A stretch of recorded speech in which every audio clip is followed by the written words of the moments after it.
Hi, everyone. If you are joining us live, or if by chance you'll be watching the replay, my name is Christine Kaisinger, and I want to offer you a very warm welcome into our series on the foundations of steadiness. You may or may not know that the steadiness portion is part of a long series of teachings called Resilience and Steadiness. And we moved through 4 weeks of cultivating resiliency, and that came to a close on Friday. And so we're launching now into this notion of steadiness. So I want to welcome you. I would love to take us full circle, and I want to open today's session with a quote that I read on the very, very first day of this journey when we were discussing resiliency. And the quote comes from Vietnamese monk Thich Nhat Hanh. He wrote the following: "When the crowded Vietnamese refugees' boats met with storms or pirates, if everyone panicked, all would be lost. But if just one person remained calm and centered, it was enough." Just one person. Because it showed the way for everyone to survive. I opened with this quote 4 weeks ago because it came across my desk around the same time that the resiliency part of our series began, and I hadn't seen it in many, many years. And I thought it was a perfect way to open up that series. It really spoke to me because I thought, I want to be the steady one on the boat. But what does that mean? What does it mean to be the steady person on the boat when things feel very tumultuous, when the waters are uncharted and the direction is unclear and we're just not sure how to navigate forward? What does it mean and how does it feel to be the steady one on the boat, always knowing that stress is contagious and so is calm? And that's what this beautiful quote and all of the imagery that it evokes reminds us. Stress is contagious and so is calm. It just takes one person to be the calm one, to be the centered one, to be the steady one on the boat. If that person is present, we all look to that individual to show the way forward for everyone. So here we are. During the last 4 weeks, which, by the way, if you are new here with us, you have access to all of those recordings. They're wonderful. 4 full weeks worth of all kinds of really good stuff that allows you to dive really, really deeply into what resilience is and how we can develop our resiliency musculature even when we're in the midst of a global pandemic. So go back to those videos. So what lies ahead is really, I love to use the analogy of the boat on very, very rocky water. What does it mean to be the steady one? And that's what we're going to be looking at over the course of the next 4 weeks. So resiliency, we're going to continue to cultivate that. And the effect of that is going to be this sense of being really steady. So let's dive in. Today, and for part of our time together on Wednesday, we're going to take a very, very deep, hard look at stress. Not only what it is, but more important, how does stress express itself in you? How does it manifest in you? What I want you to think about is this notion of what I call a stress signature. Your stress signature is as unique to you as your own thumbprint. It is unique to you as your own thumbprint. So I really want you to grab a pen and a pad. Today is one of those days where you want to take notes, because at the end of this, I would love for you to leave this session with a clear sense of what your stress signature looks like. Why is that important? It's everything. Because if I am aware of what my stress signature looks like, of how it shows up, of how it manifests, that self-awareness is mindfulness. That self-awareness is mindfulness. Because as things start to come up, as my body, as my cognition, as my emotions, as my relationships, as my professional life starts to show me stress is present through my unique signature, then I have every opportunity to choose how I'm going to respond to the stress that is there. So this is not about getting rid of the stress in our life. We start with the realization that every day we're going to wake up and some sort of stress is going to enter our realm. We just start with that and we accept that. This is truth. The question becomes, okay, now that it's here and I feel that it's here and I can see that it's here, what am I going to do about it? How am I going to meet it in a way where I can feel really steady?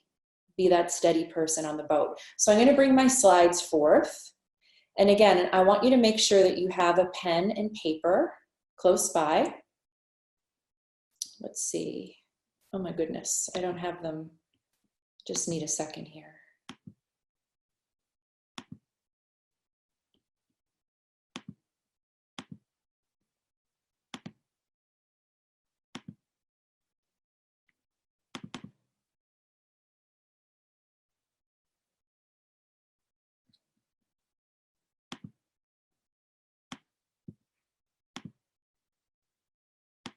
Okay, here we go.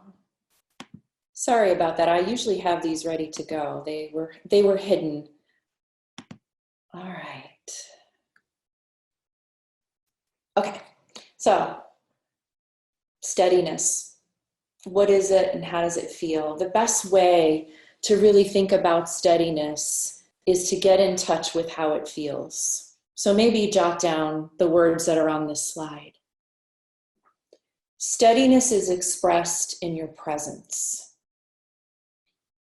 It's expressed in your posture. It's expressed in your nonverbal movements. It's expressed in your gestures. It's expressed in your facial expression. It's expressed in your eyes.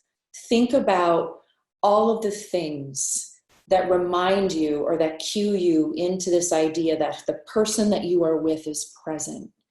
Think about and remember all of the times that you've been present and how good that felt.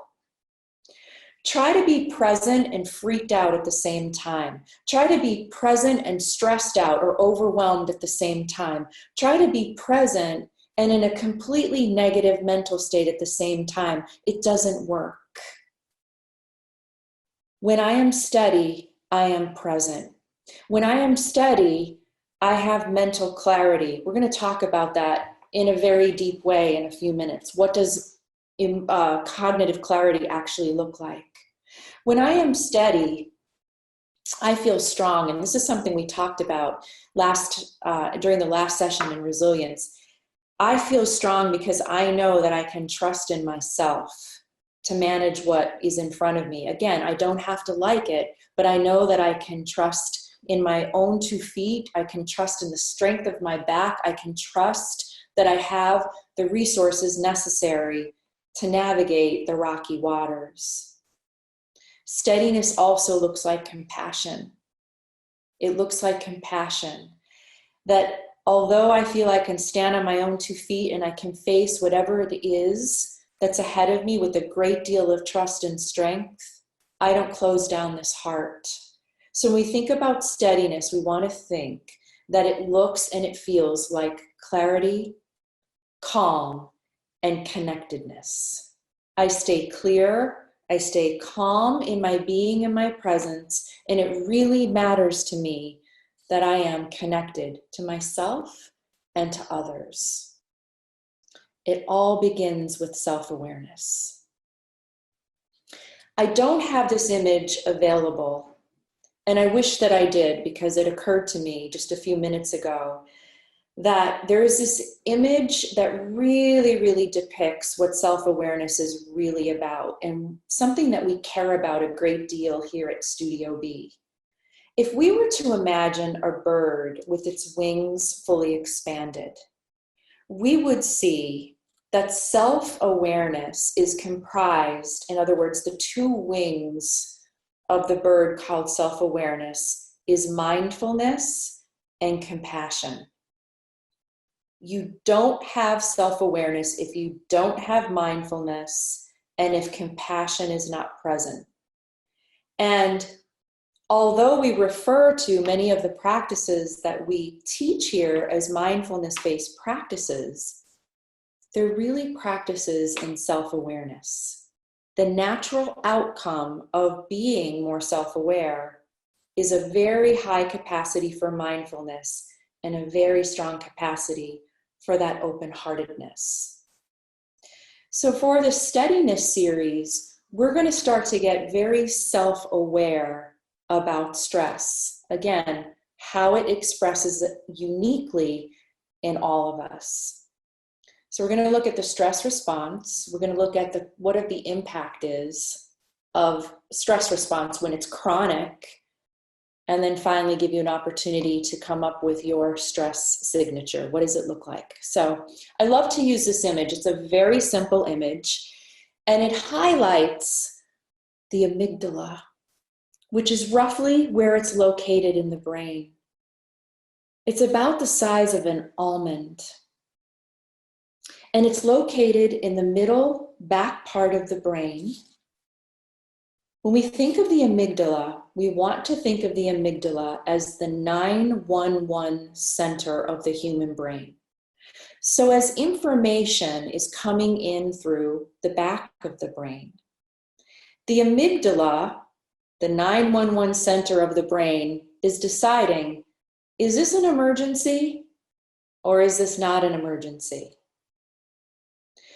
When the amygdala senses this is an emergency, it starts to do its job. It starts to take over because it's going to help you to survive. It does a lot of different things, but to make things very, very simple, this is a very simplified version of what's happening in stress response, is the amygdala sends signals to certain organs and glands to begin to prepare us to fight, to run, or to freeze and shut down. So the body starts to take blood from the organs so that the limbs, it's going to take blood from our organs and send it to the limbs so that we're ready to go.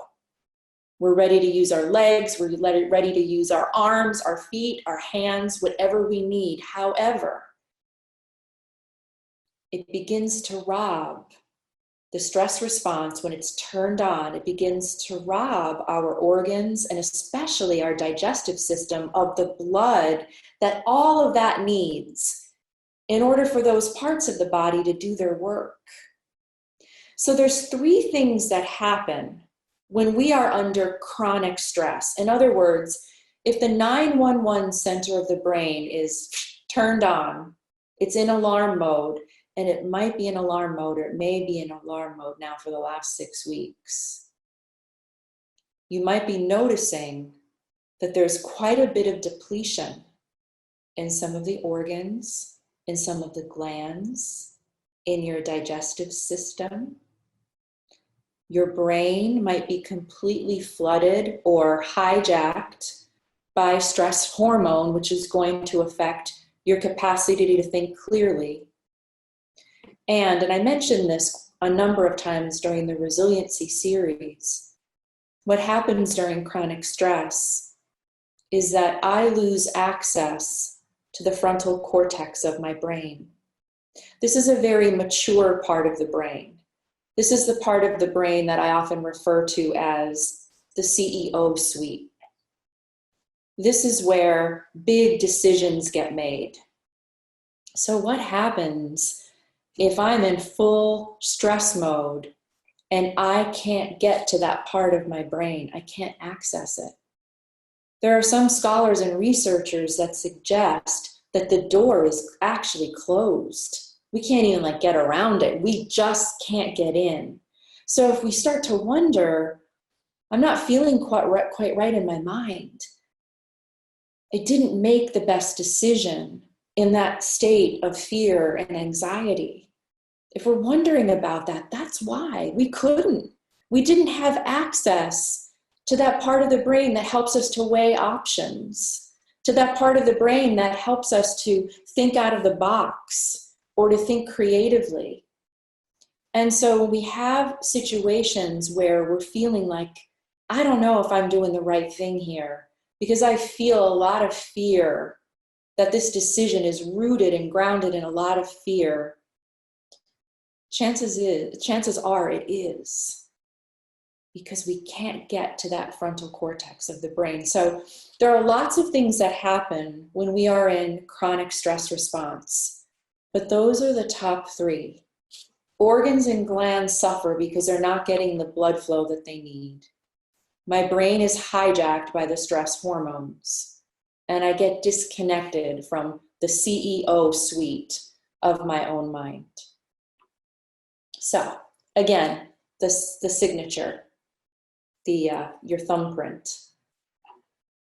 Your stress signature is, again, very unique to you. One of the things that's kind of interesting about thinking about stress signature is that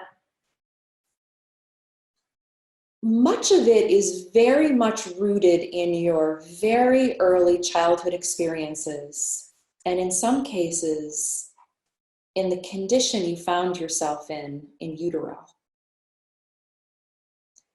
So we might feel really baffled and perplexed by our stress response. But when we look back and we contextualize it into what was going on when we were born, what was the early or first family situation like? What was happening as we were in the womb? It might help to explain why your stress signature looks the way it does. When I look back at my own autobiography related to stress, I can say with full confidence that I came out of the womb stressed, in a high state of anxiety. I remember being very, very young. And by the way, people who were kind of born into really stressful situations or were in utero in stressful situations, when it comes to memory of early experiences, often have very highly acute memories of that time or are completely cut off from them. It's really interesting. But when I look back and when I feel back into my history, I know that this is true about me. I was anxious for as long as I can remember. So about 20 years ago, I asked my mother, I said, what was the condition? What was happening during your pregnancy? And I wasn't shocked to learn that it was a really anxious pregnancy for her because she had miscarried not too long before I was conceived and was just a bundle of nerves.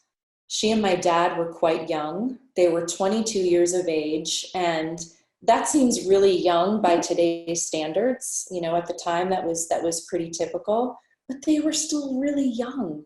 And there were all kinds of other things that were happening in their environment that made the pregnancy very stressful. And then I'm born into an inherently stressful situation. The other thing to think about is when you think about the people that you spent a lot of time with very early on in your life, how did they manage stress? What did you learn about meeting and managing stress at a young age? Because we internalize those patterns. As children, we absorb. As children, we take everything in, we observe. And in many cases, the way that we learn how to meet and manage stress is something that is ingrained in us and becomes highly patterned because of the way that everyone else around us was managing their stress. So there's two things to think about in terms of your own autobiographies. If you had to write your autobiographical narrative just in terms of your relationship to stress, what would it look like? What would it sound like? If you have access to the person who carried you, it's a really great question to ask. What I like to say, and the way that I like to think about it, and I've thought about it this way for a long time, but now there's evidence to support it. I marinated in my mother's womb in stress hormone. I just marinated in it. I was floating around in it. And we know that this to be true. That if at all possible, if a woman who is carrying a child is able to move through that experience in a calm manner, that's going to have an impact on the child. So even before we come into the world, we are being affected neurologically, chemically, hormonally.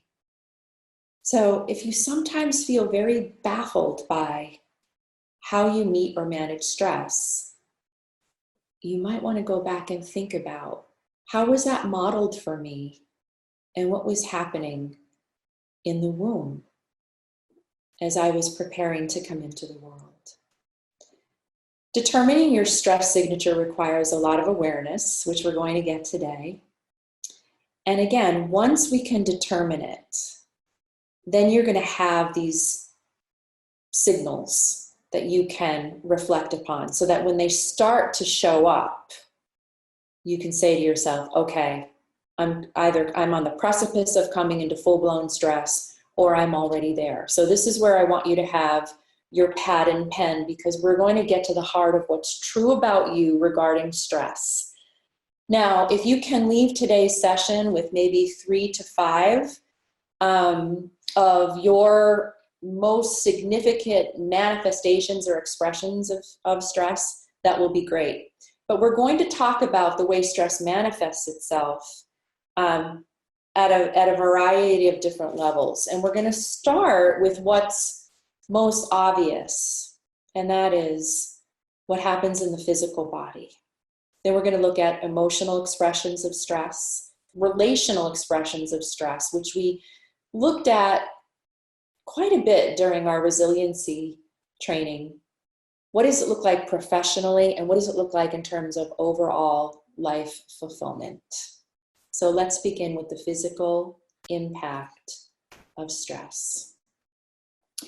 I'm just going to call out several sort of symptoms or manifestations of stress. Again, when you hear one and you think, yeah, that's me, write it down. First and foremost, compromised immunity. This is significant now, because we all want our immune systems at their best, and they're likely not, because life is inherently stressful right now. But oftentimes, part of a person's stress signature is compromised immunity, in the sense that they find themselves sick quite a bit, not feeling well, low energy, exhaustion, chronic exhaustion and fatigue. During cold and flu season, experiencing cold and flu, highly susceptible to what everyone else around them has. There was a long period in my life where I had bronchitis in a pretty chronic way. And when I look back and I place that bronchitis in the context of my life, it makes perfect sense. Not only was I in a chronic state of stress, but I was also in a situation where vocal expression, expressing what I truly felt and needed, was completely compromised. So it was like my body was just trying to get out everything that I was repressing. So compromised immunity can be part of how stress manifests for you.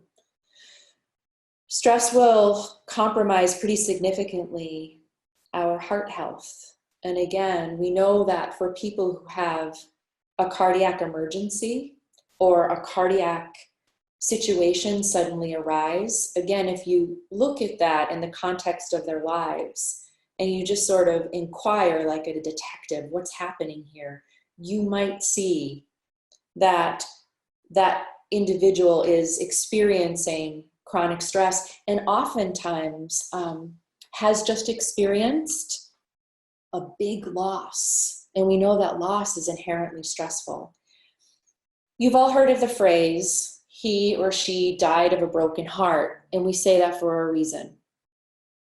We say that for a reason because the stress that's associated with that kind of loss, the loss of someone that we love, or the loss of a job we loved, or the loss of a marriage we loved, or the loss of something that really filled us, can break our hearts.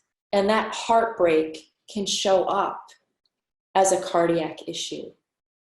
So a very frequent expression of stress occurs in the gastrointestinal tract. This is my primary stress signal. I would say that it is at the top of the list in terms of my stress signature.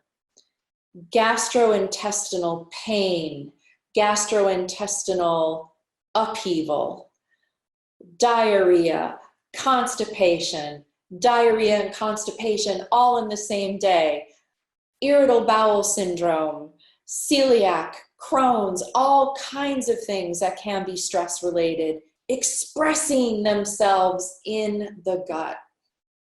Stomach spasms, stomach pain. Quite mysteriously, about 6 weeks ago, my mother started experiencing excruciating 911 levels of abdominal pain. And after many, many, many tests, there's nothing there, right? So we have to look at stress. And she'll say, but I'm not stressed, right?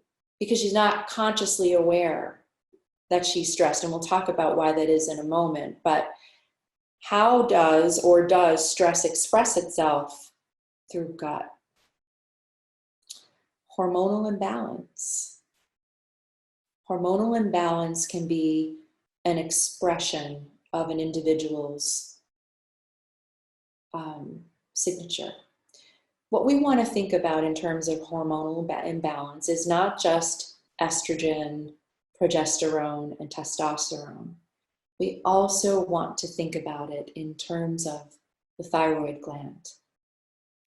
Many of you might have noticed in the last 10 or 12 years or so, there have been a number of people, mostly women, coming forward with a diagnosis of thyroid issues, particularly Hashimoto's. And Hashimoto's is an autoimmune condition that affects the thyroid gland. And it affects our capacity to utilize our thyroid hormone. So as an autoimmune condition, as many of you know, the thyroid is producing thyroid hormone, but our bodies are recognizing it as enemy and it's killing it. So you're really depleted of something that your body is naturally secreting because your body's at war and it's attacking it. So imagine your body being at complete war because it's recognizing something that's very natural to you as an enemy. How exhausting that would be. How depleting it would be to the system. So when we think about hormonal health being out of balance, we want to think about our hormonal health very holistically. Again, not just hormones that we associated with being men and women, but also hormones associated with the thyroid gland. The thyroid gland we might think about as hormone central. Because when the thyroid gland isn't functioning optimally, then we're not getting enough estrogen, or we're getting too much, or progesterone is affected, testosterone is affected. So any kind of expression of hormonal imbalance, go to stress first. What's happening here? Is there stress present in my life, and is it chronic? I already mentioned inflammation. We read about inflammation all the time. Why? Why is it that within the last 10 to 12 years, we're learning so much about inflammation? Is it related to the way in which our stress levels have naturally increased simply by the way that we live, the pace that we live, the expectations that we have, as well as other stressors that exist in our environment, stressors that exist in our food, stressors that exist in our relationships. I want you to think about how inflammation feels. If you've ever had an inflamed joint, an inflamed muscle, if you've ever had a bump or a bruise that's become inflamed, it's hot. It feels like it's on fire. It's sore. Your attention is on it. It's very, very difficult to not be aware of inflammation when it's in the body. What happens when life feels like it's on fire? What happens when life feels like it's on fire? This is an interesting question to ponder. Dr. Lisa Van Susteren wrote a book very recently called Emotional Inflammation: Discovering Your Triggers and Reclaiming Your Equilibrium During Anxious Times. Believe it or not, Dr. Van Susteren wrote this book before the global pandemic, and it was published not very long ago. Emotional inflammation. So I started listening to the audio version of this book, and it's really interesting.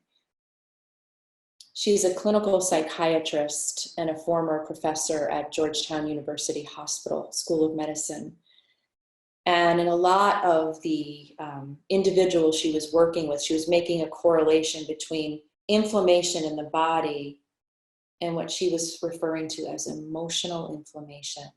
How are we emotionally feeling as if we're on fire? Emotionally, sort of highly agitated, feeling unable emotionally to be flexile and agile. Because when there's inflammation in the body, your capacity for flexibility and agility is really compromised. This sense of being very swollen, this sense of being very stuck. So again, we might want to ask, is inflammation present as a physical symptom? I know that's probably my number 2 stress signal, inflammation. And I have Hashimoto's. And when my stress is out of hand, there's inflammation in my gastrointestinal tract. There's inflammation in my hips, in my knees. There's inflammation in my brain that affects how I think. It's just there, and it is a reflection of my life. Sleep and weight can be a way in which we are physically affected by stress. There's been times in my life where I was so acutely stressed that I couldn't eat. There have been times in my life where I was so acutely stressed that I couldn't stop eating.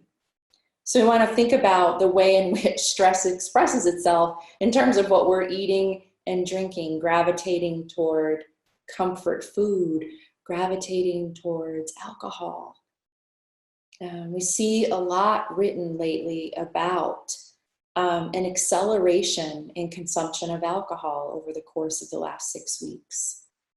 An acceleration of this desire to reach into those foods that feel really comfortable for us. And that's okay, it makes perfect sense. Until it becomes or begins to feel like it's problematic, that it's affecting the way that we're able to function, and it's affecting how our bodies feel. Chronic stress in the body accelerates the aging process, we know that, and it compromises our longevity. I want to take just a sidebar here, and I want to mention that chronic stress can show up as cognitive impairment. So when I'm presenting here about the body, I'm also including the way in which you think, the thinking mind here. And I want to share something with you that I read yesterday, and this comes from Dr. Molly Colvin. She's a developmental neuropsychologist at Harvard Medical School.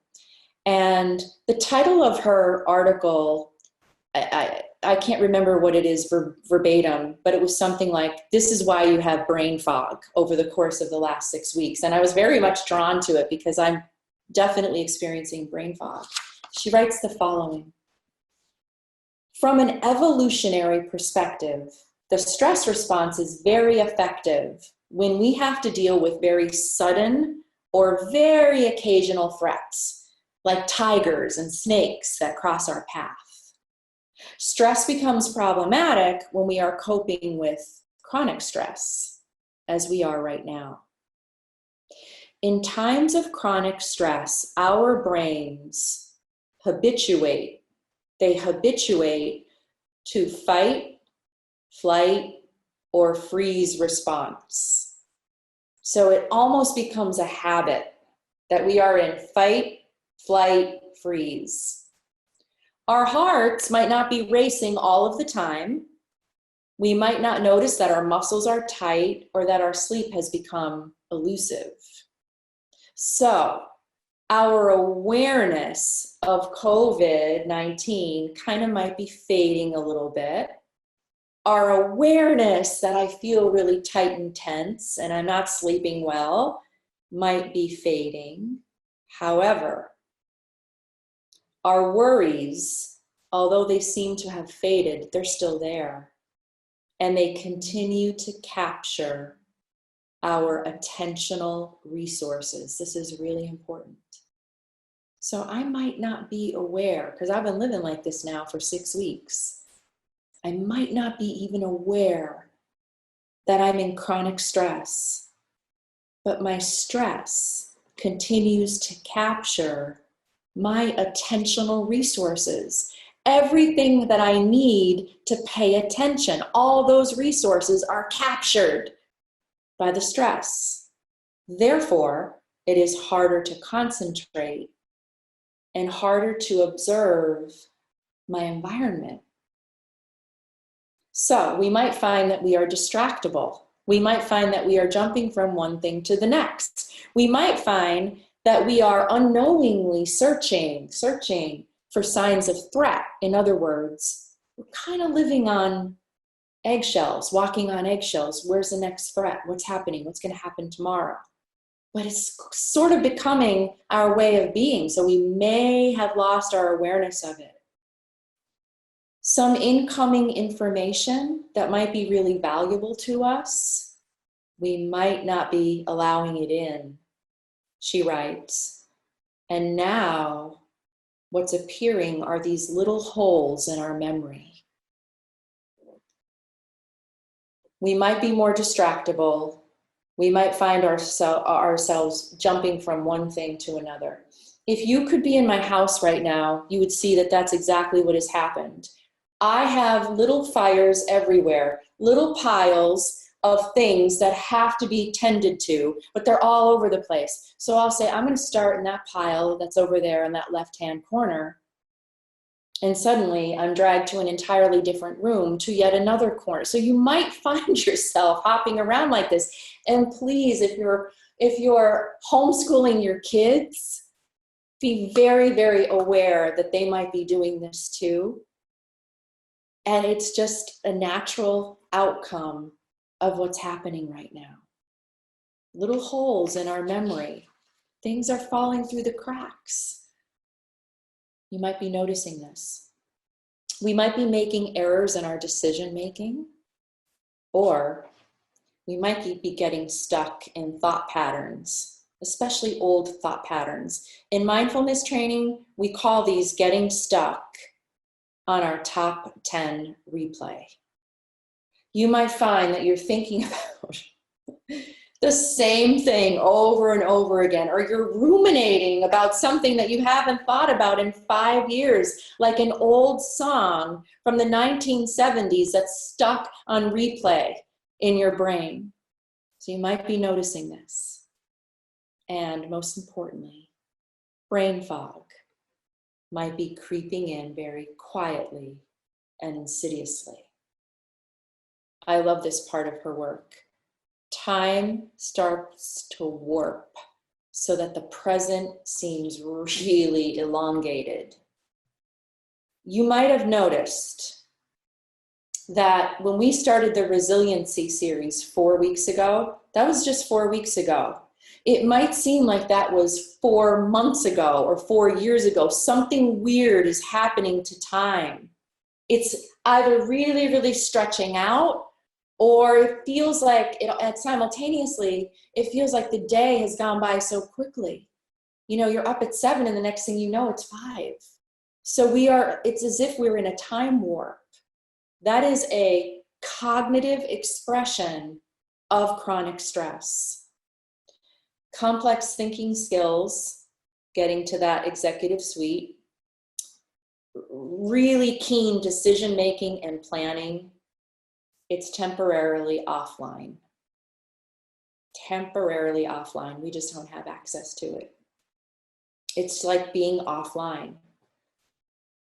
So I wanted to share that with you because that helped me a lot to understand what's going on in my own mind in the face of chronic stress brought on as related to this pandemic. So those are some of the physical things. I want you to make sure you have some things written down. Let's move through. I want to just briefly sidebar here. Really check on your sleep. Okay. We want, as adults, ideally, can we get 7 to 9 hours of uninterrupted sleep? 7 to 9 hours. Are you finding that you're staying up later? Getting up later? Let's try to regulate that a bit. I made that change about 2 weeks ago because I realized that my sleep I was always very, very sort of diligent about sleep because I know the value of it. You want to think about sleep as that which is revitalizing, restoring, and repairing the body and the mind. So it's really, really critical. What does it look like now for you, your sleep and your sleep patterns? And what might you do to prioritize it? All right. Here are some of the emotional manifestations of stress, and I'll come back to this slide in a minute. Just think about it. What's your anxiety level like? Okay, high levels of anxiety are part of how we emotionally express stress. Depression, especially if it's chronic. During this turbulent time, there are days when I really, really feel the presence of depression. And then I feel very, very different the next day. But if I was feeling this ongoingly, day after day, red flag would go up for me. That is something I need to tend to. Issues with memory, we already talked about that. High levels of agitation, irritation, lack of patience. Difficulty regulating ourselves emotionally, like we're going from 0 to 100 really fast. We kind of feel like we are a raw wire. And when someone pushes our buttons or an issue pushes our buttons, we're just blowing up really, really quickly. We don't quite have the capacity to sort of take that moment, come into a pause, and operate out of a responsive mindset. That's a good indicator that stress is present and it's expressing itself that way. Some of us might find that in contrast, we're going totally numb. And for those of us who have certain addictive tendencies, we might find that those are really pronounced right now. That's another way that stress can present itself emotionally. Please know that all of these things I'm talking about in terms of emotional expressions of stress are just the tip of the iceberg. I could go on and I could also spend lots of time on each one, but I just wanted to give you some things to think about. Equanimity. I love this word because it always reminds me of, I think it's the closest word to steadiness, mental calmness, composure, and evenness of temper, especially during a difficult situation. If I'm not feeling that equanimity of mind, I know stress is present. What are some relational manifestations of stress? Again, high reactivity. You find yourself blowing up around the people that you most love, very short-tempered, lack of patience, agitation. Also, the possibility for withdrawal. You're just shutting down. You're just shutting everyone out. And we can do this. We can do this in our nonverbals. It doesn't mean that we're getting in the car and going somewhere else. It might mean that, but it might mean that we're just sort of withdrawing from the whole relationship. Our relationships sort of feel very stuck and stagnant. We're not growing them or deepening them, or we're totally offline. We're just not present. All makes perfect sense given the situation that we're in, but we want to really be mindful about the chronic nature of this. So when you think about your own stress expression or stress signature, what does it look like relationally? Personally, I will withdraw. I don't want to talk. I don't want to reach out to anyone. I will find myself not getting back to people, not taking calls, really, really needing to be alone. And when I find that I need that a lot, it's an indication to me that my stress signature is really showing itself. What does this look like professionally? Really quickly. Stunted motivation. Just not motivated to engage yourself in work that maybe you were really excited about and really loved. Blocked creativity, diminished productivity, really a lot of compromise in your ability to set goals and your ability to reach goals.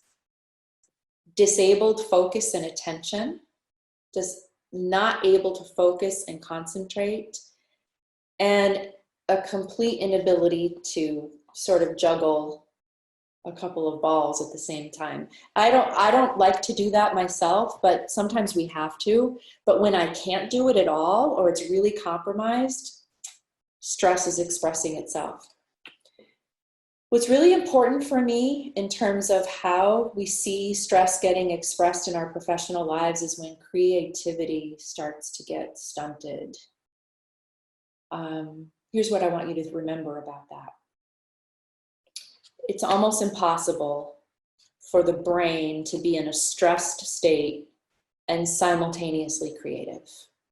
Try to do it.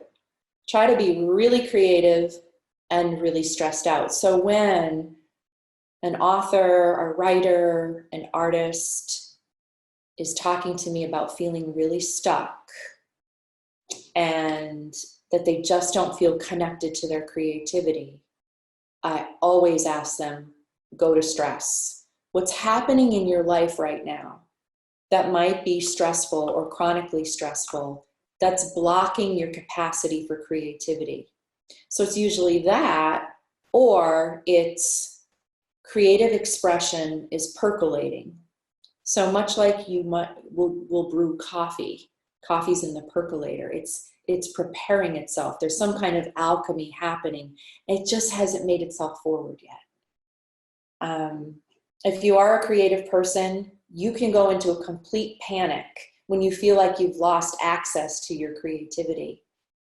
And you can take a lot of solace and rest deep when you say to yourself, maybe something is percolating here. So I can sort of, when I change my mindset in that way, I remove myself from stress response.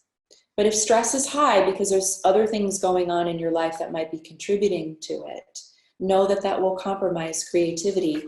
And that's really difficult. It's difficult professionally because we know that to operate at a high level professionally and to continue to grow professionally, we need access to that creative part of the brain. We also know, and this is really important right now, many of us in our businesses are thinking about what the business is going to look like 6 months from now, a year from now. And we know that it's going to have to look different, and we may not be quite sure how. We need our creativity. So really managing our stress right now, really coming into steadiness right now is important, because it's going to help us to build a path forward. I need my creativity if I want to innovate. You cannot innovate without creativity. Creativity is fundamental to innovation. Now, creativity doesn't need innovation, but innovation needs creativity. So just want you to be mindful of that. So we looked at the physical, which included the cognitive. We looked at the emotional. We looked at the relational, and we looked at the professional. We also want to look at life fulfillment. How fulfilling does life feel? Life does not feel fulfilling when we're chronically stressed. How often are you experiencing joy? How often are you experiencing presence? How often are you experiencing connection? One of the tools that I want to introduce before we depart is a very quick glimpse into the 4 head spaces. And I may or may not have mentioned these during resiliency, but we're actually going to take a mindful minute to explore these. So right where you're at, I just want you to close your eyes. And as you're closing your eyes, I want you to take your awareness to your own mind. And I want you to know that the space of your mind is often dominated by one of the following 4 states. We call them head spaces. I just want you to ask, what headspace am I primarily in? There's the headspace of the planner. The planner's always making plans, always structuring, always organizing, always looking ahead. There is the worrier. We all worry, but the headspace of the worrying person is just that. They are worried about everything. And if chronic stress is present, it's like that worrying headspace is completely exacerbated. It's big.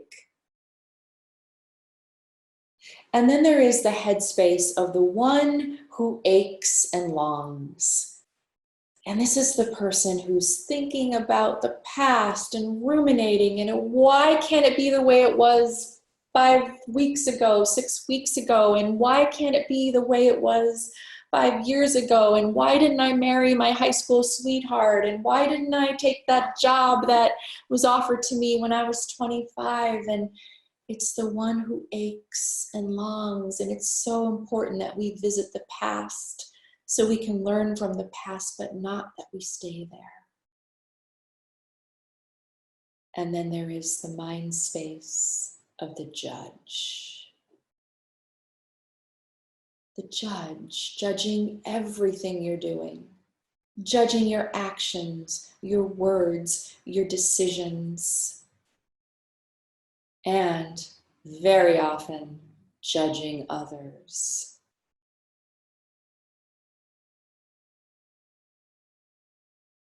We tend to have a resonance with one of these 4 spaces.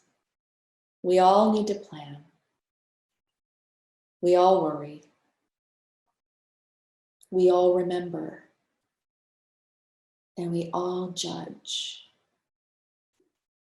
But to stay in any one of these head spaces ongoingly drains and taxes the system, causes stress. Please open your eyes.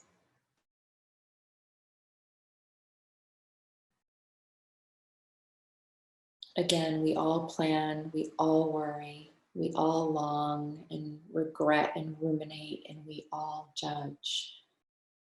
These are very natural things to do. But when any one of these occupies the space of the mind, the space of your head, what you're cut off from is right on the screen. You are cut off from fulfillment. So how do we use that mindfully?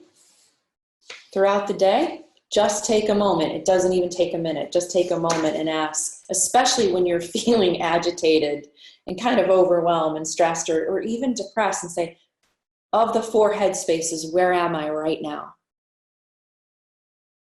Just look inside. Just look in.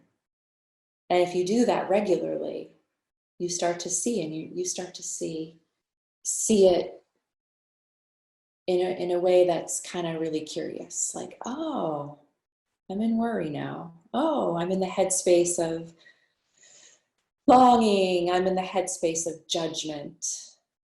And then part 2 of that is, oh, I'm in the headspace. How does that make me feel? Okay. So here at the end, I would love for you to be able to leave with 3 to 5 things. What does my stress signature look like?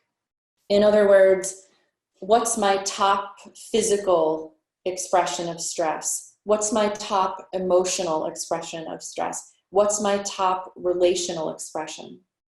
What is my top professional expression? What headspace do I tend to occupy the most? And I love the image. When I think about the headspace, I want you to think about the GPS symbol and ask yourself, location, location, location. Where am I in this now moment? Am I in the head of the planner, the worrier, the one who aches and longs, or the judge? Where am I? Because I'm telling you, where you're at impacts how you feel, and it definitely impacts how you're connecting to others. Location, location, location. So I hope you were able to leave today's session with just some ideas. And there may be things that I didn't even mention. Again, your stress signature is as unique to you as it's your unique signature, as a signature is, as a thumbprint is. It belongs to you. Use it as a tool for self-awareness, so that when you start to feel those bodily sensations, so that when you start to feel those emotional, relational, professional manifestations, stress is here. What can I do about it? On Wednesday, we're going to look at what's called the whole health Karen. We're going to come into a 2-session experience that's really related to what it means to practice exceptional self-care. Not just self-care, but exceptional levels of self-care, even during a global pandemic. Okay. So I hope to see you then. Tomorrow, Jen O'Sullivan will be here to lead you through a practice. So I hope you'll join us. Remember that the recordings are available to you if for any reason the 2 to 3 p.m. time slot doesn't work for you. And you also have access to our entire series on resilience. I'll see you on Wednesday. Thanks for coming. Looks like there's a question.